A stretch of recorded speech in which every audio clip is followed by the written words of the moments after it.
예배는 24번째 시간입니다. 오늘 아모스 8장을 통하여 용서 없는 종말의 화해에 대해서 말씀 기근에 대해서 교론해 보도록 하겠습니다. 본장은 7장과 같이 시대기인 사명자가 전 3년만 동안 심판의 진례들의 뜻을 변론을 하게 하시고 온 천에 다 전하고서는 용서 없는 심판이 지체 없이 온다는 말씀인데요. 그런데 그러고 나면 말씀의 기근이 와서 또 생명의 말씀을 들을 수 없는 시대가 온다는 것을 경고하신 말씀입니다. 하나님께서는 모든 것이 예제된 간에 때와 기간이 있어서 하나님께서는 마지막 최종 변론의 역사는 점삼년 만에 다름질을 친종이 세긴 사명자가 다시의 사명으로 온 세상에 전파를 한 다음에는 지체 없이 용서 없는 심판이 오게 된다. 이걸 경고하는 말씀입니다. 여러분들이 이 말씀을 듣고 잘 각성을 받아서 이 시대에 참된 진리의 신앙의 정로가 무엇이냐를 생각해 보셔야 할 때가 왔다고 봅니다. 1절에서 3절입니다. 주 여호와께서 또 내게 여름실과 한강들을 보이시며 가라사대 아모스야 내가 무엇을 보느냐 내가 가로되 여름실과 한강들이니이다 하매 여호와께서 내게 이르시되 내 백성 이스라엘의 끝을 이뤘음즉 내가 다시는 저를 용서치 아니하리니 그날에 궁전의 노래가 애곡으로 변할 것이며 이 시체가 많아서 사람이 잠잠히 저체에 내어버리라. 이는 주의 말씀입니다. 심판의 경고가 있을 때 이제는 잘 듣지 않으면 지체 없는 이런 심판이 올 때는 용서를 받지 못한다. 이 말씀을 말씀하시는데 여기 여름실과 한 광주리를 말씀하시는데요. 이건 이제 두 군데를 보시면 예레미야 6장 9절 이하를 보시면 여기서는 뭐라고 합니까? 강들에 담긴 과일이 할례받지 못한 그러한 할례받지 못한 기가를 가졌기 때문에 길을 가졌기 때문에 하나님의 말씀을 알아듣지 못한다는 것이죠. 하나님과 택한 자들에게는 경고의 말씀을 다 알아듣게 하는데 그렇지 않은 자들은 이 진리의 말씀이 들리지 않는다는 것이죠. 또 예레미야 24장에 보면 극히 좋은 무화과 나무 한 광지와 극히 악한 무화과 한 광지가 있다 그랬죠. 이거는 하나님의 진리 앞에 순종하는 자들은 그 극히 좋은 무화과 한 광지이고 진리 앞에 순종치 않는 자들은 이제 극히 악한 무화과인데요. 여름실과나 무화과는 이제 나놓게 되면 어떻게 됩니까? 오랜 세월 동안 가지 못하죠. 곧 썩게 되기 때문에 끝이 온다. 그 끝이 바로 온다는 이런 뜻으로 말씀하신 것이다. 이렇게 볼 수가 있습니다. 그래서 말세에 사망자의 말을 안 들으면 끝이 꼭 멸망이라는 뜻인데요. 그래서 그가 시대적인 말씀 이 시대는 예언의 법이 하나님의 말씀의 마지막 법이라고 그랬죠. 예언의 말씀을 읽고 듣고 지켜야만 원죄자분 내려가 버려서 적장고 세시다가고 적자가 별성찬하여 제네미지를 영접할 수 있는 복을 누리게 되는데요. 그 마지막 변론의 말씀을 순종치 않는 자들은 이게 순식간에 용서 없는 심판이 올 때가 닥친다는 것이죠. 그럼 그때를 지나면 더 이상 하나님의 말씀을 어서 들을 데가 없다. 이걸 말씀하시는 것이다. 이렇게 볼 수가 있는 겁니다. 그래서 24장 1절 3절 예레미야를 한번 읽어드리면 바벨론 느부갓네살의 유다와 요아김의 아들 요고냐와 유다 방백들과 목공들과 철공들을 예루살렘에서 바벨론으로 옮긴 후에 여호와께서 여호와의 손 앞에 놓인 무화과 두 광주리를 내게 보이셨는데 한 광주리에는 처음 익은 듯한 극히 좋은 무화과가 있고 한 광주리에는 악하여 먹을 수 없는 극히 악한 무화과가 있더라. 여호와께서 대답하되 이르시되 예레미야 네가 무엇을 보느냐? 내가 대답하되 무화과 이운데 그 좋은 무화과는 극히 좋고 악한 무화과는 극히 악하여 먹을 수가 없게 악하나이다. 그렇게 말씀하셨어요. 그래서 이것은 이제 말씀에 순종하는 자들과 순종하는 자들이 결과를 이렇게 갈라지게 되고 이것은 때가 얼마 남지 않은 것처럼 이런 실과는 따라오는 그 상하는 것처럼 오래가지 않는다는 것이죠. 여러분들이 경고의 말씀을 할 수 있는 말씀이 무엇인지를 깨달으셔야 된다. 이렇게 해서 그때 모두가 다 애국하게 되고 이제 시체가 온 세상에 처체에 버려진다. 이렇게 말씀하죠. 4절에서 8절입니다. 궁핍한 자를 삼키며 땅에 가는 자를 망표하는 자들의 이 말을 들으라. 너희가 이르기를 월색이 언제나 지나서 우리로 곡식을 떨게 하며 안식일이 언제나 지나서 우리로 비를 내게 하고 예배를 작게 하여 세계를 크게 하며 거짓 저를 속이며 은으로 가라는 자를 사며 신한케네로 국표한 자를 궁표한 자를 사며 잼미를 팔자 하는도다. 여호와께서 야곱의 영광을 가리켜 맹세하시되 내가 저의 모든 소유를 영영 잊지 아니하리라 하셨나니 이로 인하여 땅이 떨지 않겠으며 그 가운데 모든 거민이 애통하지 않겠느냐. 온 땅이 하수에 넘친같이 솟아오르며 애굽 강같이 뛰놀다가 낮아지리라. 그래서 하나님을 공경한다는 사람들이 세상 물질에 경제권을 쥐고 비밀을 압박하는 일을 한다거나 또 죄로 말미암아 이 땅 백성에 떨며 애통하는 재앙이 온다는 것을 말씀하신 것인데요. 물질에 치우쳐서 물질 소망을 두고 땅의 소망을 두는 이런 삶을 산다든가 또 여기 보면 되게 정직하게 살지 않고 저를 속이거나 또 불량식품, 잼미를 파는 불량식품을 팔아서 이익을 취하거나 이렇게 악하게 하는 사람들은 용서 없는 심판을 받게 된다는 것이죠. 신앙생활이라는 것은 삶 자체가 의롭고 경건하고 구별되고 정직하고 깨끗한 이런 삶을 살아야 되는데 삶 자체가 아주 악한 삶을 살면서 하나님을 형식적으로 의식적으로 예배해야 된다 해서 그것이 용서받을 만한 삶이 되지 못한다는 것입니다. 그런데 이것을 잘 이제 새겨들 때가 온 것이죠. 주일이나 절기를 지키는데 아주 이제 형식적으로 지키며 마음은 딴 데 가서 언제 가서 빨리 돈을 벌고 또 자기 할 일을 하고 이런 생각을 하면서 예배를 드리니까 온전하게 바치는 예배가 되지도 않는 것이죠. 되지도 않는다는 것이죠. 하나님을 공경하는 사람들이 물질에 치우치면 이것은 하나님 앞에 합당치 못하다. 이자 5장에서는 땅에 소망을 두고 사는 이런 기독교는 들포도다 이렇게 말씀하셨거든요.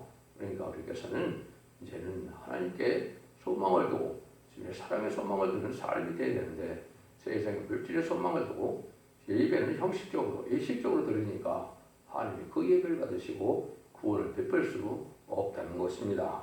여기서도 그런 말씀인데 하늘 씨라는 일이 있다 이 말이죠. 뭘 비유하느냐? 가난한 자를 압박하고 또 이제 기업권을 쥐고 양대 피를 빠는 자들이 또 하나님이 미워하는 자고 또 경제권을 가지고 빈민의 피를 빠는 자를 미워한다는 것이죠. 정직하게 살지 않고 속임에서 불량식품 팔고 형식적인 예배생을 하여 이러는 것은 먹을 수 없는 악한 먹어와 같이 버릴 수밖에 없다는 것이죠. 심판에 살아남지 못한다는 것이죠. 그래서 주님도 이제 마태복음에서 13장에서도 보면 가라지는 불에 먼저 먹사 태운다 그랬죠. 그래서 이것이 지금으로 탈선된 데나 이단이나 이방종교나 잘못된 데가 많이 있죠. 이것은 바로 가지를 뽑는 일을 하게 되는 거고 참된 종은 참된 진리의 말씀을 전하시되 이 참된 진리의 말씀은 예언서 기술의 본문 그대로를 전하는 것이지 이것을 인간이 학문적으로 이론적으로 뭘 체계를 갖고 전하는 것이 아닙니다. 하나님은 본문 자체가 바로 변론이고 변론 자체가 바로 심판이 되는 그런 확실한 논리가 있는 그런 말씀이지 인간이 그걸 이론화시킬 필요가 없다 이 말입니다. 그래서 이 진리를 전할 때 우리가 그거를 잘 이제는 깨달아야 될 때가 됐고 또 마태복음 13장에도 보면 좋은 고기와 나쁜 고기를 가늠할 때가 온다 이렇게 이제 말씀도 하시고 또 마태복음 25장에서는 이제 인간 종말에 하나님께서 양과 염소를 구별한다 그랬죠. 양은 오른편에 염소는 왼편에 지금 이제 양과 염소가 같이 살고 있는데 하나님께서는 훌갑을 갈라내서 오른쪽은 영생에 왼쪽은 영벌에 처하게 된다 그랬죠. 이것이 다 이제 인간 종말에 이제는 알곡중을 가르는데 이것이 마지막 하늘에 천상명만에 다 가는 일이 있게 되는 겁니다. 지금은 천상명에 들어갔다 볼 수 없지만은 심히 임박한 때이고 때와 하나님께 있지만은 아주 가까운 때라는 사실 우리가 아셔야 됩니다. 그래서 마태복음 25장에서도 보면 여러분이 잘 아는 이제 슬기로운 천연에서 이제 신부단장을 잘 하려면 등불이 준비돼야 되고 기름이 다른 그릇에 또 있어야 되고 이렇게 말씀하시죠. 그래서 등불도 예언의 진리의 등불을 말씀하시는 거거든요.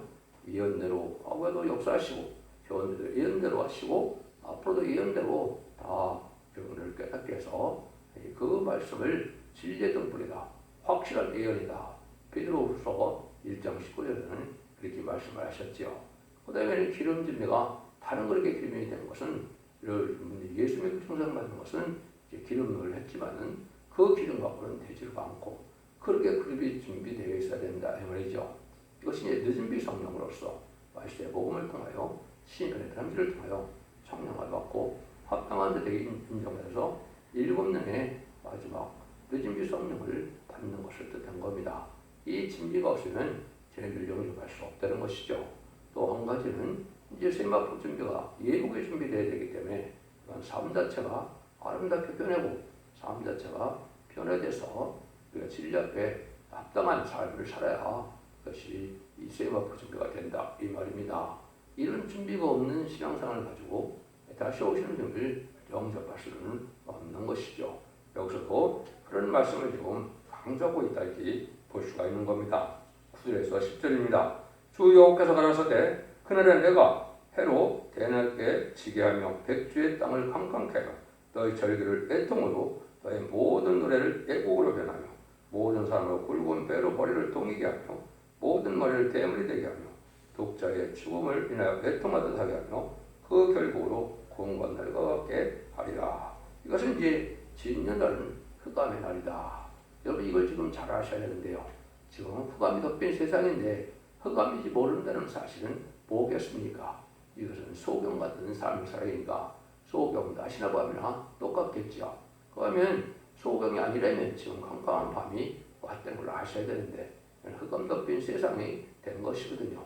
그래서 이 시대는 참된 진리나 참된 주님을 영접하기 위해서 올바른 신앙을 하는 신앙의 정도를 찾기가 어려운 때고 죽지 않고 섹시하고 죽지 않고 성천하는 이러한 말세의 본질을 정확히 전하는 종을 만나기도 때를 만나기도 어려운 때가 된 것이죠.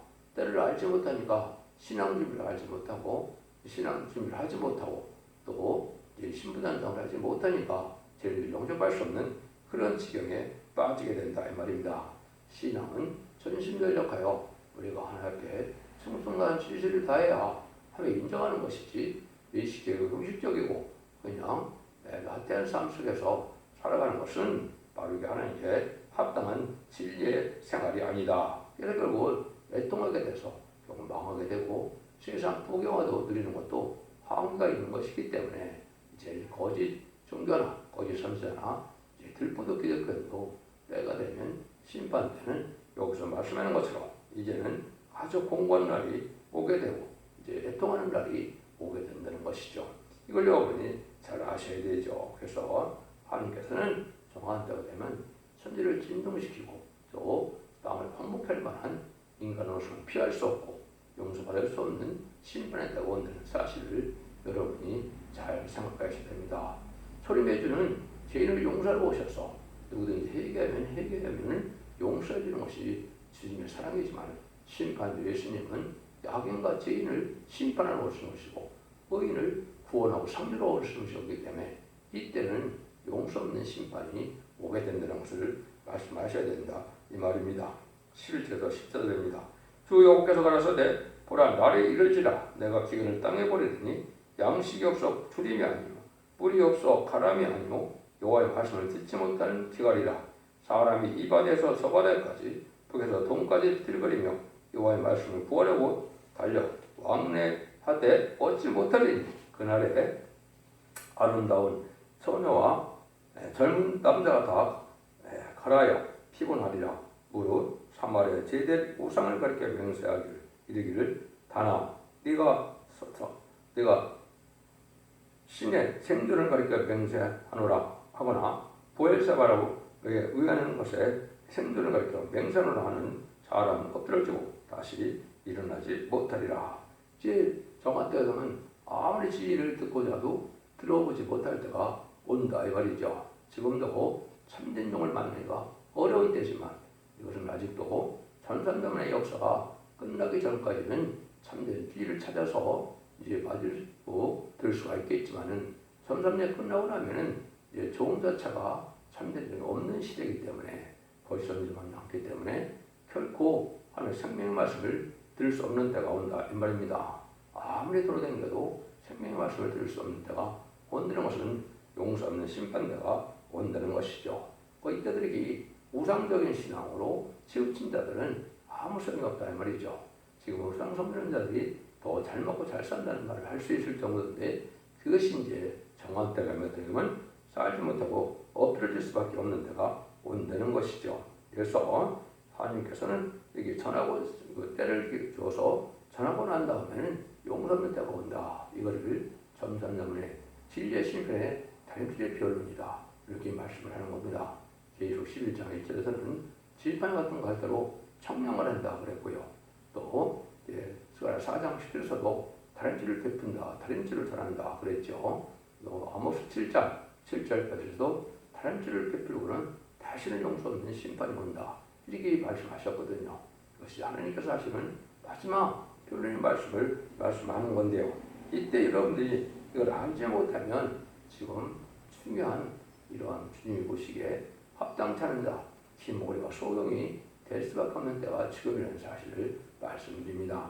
그러면 이런 말씀을 이사야 성경에는 두 번 말씀하시죠. 한번 보시죠. 42장 18절 20절에 보면 너희 기모리들아 들으라. 너희 소경들아 밝히보라. 소경이 누구냐? 내 종이 아니냐? 누가 나의 보내는 나의 사자같이 기모리겠느냐? 누가 나의 친한 자같이 소경이겠느냐? 누가 여호와의 종같이 소경이겠느냐? 네가 많은 것을 볼지라도 유의치 않다면 이는 발걸지라도 듣지 아니하는도다. 이렇게 말씀하셨죠. 이건 바로 뭡니까? 지금까지 마가야락방 이후는 예수 믿고 중생을 받아서 우리 주님이 구세주이며 부활 승천하심으로 사망의 권세를 이긴 주님의 보혈공을 믿으면 중생받아서 영원을 받는 시대이기 때문에 성경을 잘 알지 못하고 그 믿음으로 구원을 받을 수 있었지만은 제레미야가 올 때는 어떻게 된다는 겁니까? 이제는 죽전고 세시작하고 변호성차는 영원한 복음, 죽전는 복음, 말씀의 복음이 전해질 때고 그것을 아름다운 소식이라고 했는데요. 이러한 원죄와 잠재 해결과는 완결변론의 말씀을 통하여 원죄자를 해결해주는 이 복음이 전해지는 대로 이걸 듣지 않기 때문에 소금과 기모리가 하나님의 종들이다 이 말입니다. 그래서 은혜시대 모든 종들이 이 진리를 알지 못하고 천의 주를 영접하는 신앙만 가지고는 재미를 영접할 수 없는 거거든요. 이런 자들이 소금과 기모리가 되는데 이런 자들이 이제는 나중에는 어떻게 돼요? 시인판의 드렘즈를 전하는 마지막 때는 멸망이 온다 이 말입니다. 그래서 이런 새로운 말씀의 복음을 전할 때 듣지 않고 있다가 결국은 아까도 말씀한 것처럼 전삼년 만에 마지막 합일의 중에 전삼년의 변론을 하고 난 다음에 용서 없이 망하게 되는데 이걸 심판들을 말씀하셔서 이사야 56장 9절 10절 이렇게 말씀하시죠. 들의 짐승들아 살림 중의 짐승들아 다 와서 삼키라. 그 파수꾼은 소경이요 다 무지하며 벙어리 개라. 능히 짖지 못하며 꿈꾸는 자요 누운 자요 잠자기를 좋아하는 자니 이 개들은 다 능히 심하여 족한 줄을 알지 못하는 자요 그들은 몰각한 목자들이다. 다 자기 길로 돌이키며 어디 있는 자이든지 자기 이만 범하며 피차 이르기를 오라 내가 포도주를 가져오리라. 우리가 독주를 잔뜩 먹자. 내일 오늘 같이 또 크게 넘치리라 하느니라. 악한 종들 몰각한 목자 다음에 시간 목자 벙어리 같은 개 이게 다 누굽니까?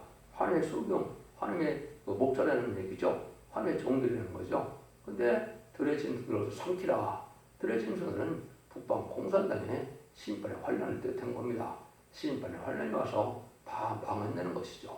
그래서 세상에서 그냥 속화되고 쾌락만 누리는 이런 욕심만 많은 자들이고 때를 알지 못하고 경고도 하지 못하고 신앙 준비도 하지 못하는 이런 목자들은 망하게 된다 이 말입니다. 이것은 어떤 이론이 아닙니다. 하나님의 본문 중에 엄중한 별을 마지막 경고의 말씀으로 여러분이 받아들이셔야 되고 이걸 알지 못하면 소음과 귓머리가 돼서 죄를 용접할 수는 신앙 준비를 못함으로 다 망하게 된다는 사실을 말씀하는 것이죠. 하나님께서는 이제 마가다락방 이후에 회개를 지금 2000년이나 주었죠. 그것들이 예수님을 구세로 영접하면 하며 찾아는 본들을 거서 요한복음밖에 하셨죠.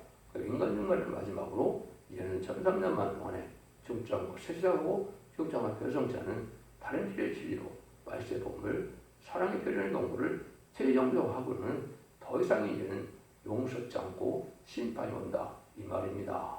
지금은 마지막 하늘에 천사면들을 임박한 때고 그 진리라는 줄은 어떤 이론과 학설이 아니고 모든 예언 소식에 본문을 그대로 전할 수 있는 이런 능력의 종이 나타나서 온 세상에 전하게 된 다음에는 용서 없는 심판이 와서 다시는 말씀을 들을 수도 없고 용서받을 수 없는 그런 심판대가 원명을 경고하신 겁니다.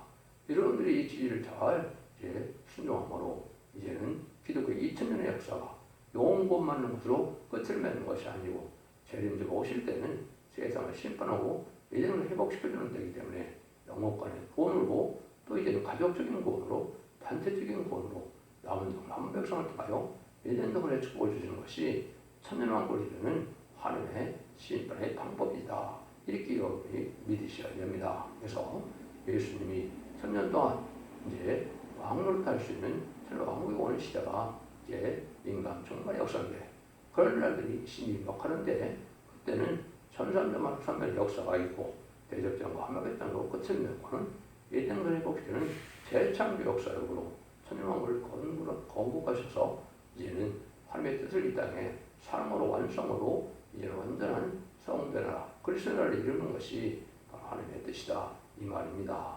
이런 교련의 동물을 하고는 용서 없는 때가 온다는 사실을 여러분이 아시고 전에 들어갈 날이 심히 임박한 때고 이때는 어쨌든 소금 같은 그런 신앙생활을 하지 말고 죄를 경력하시는 신앙 준비를 해야만 용서 없는 심판이 오기 전에 구원을 받게 된다는 엄정한 경고의 말씀입니다.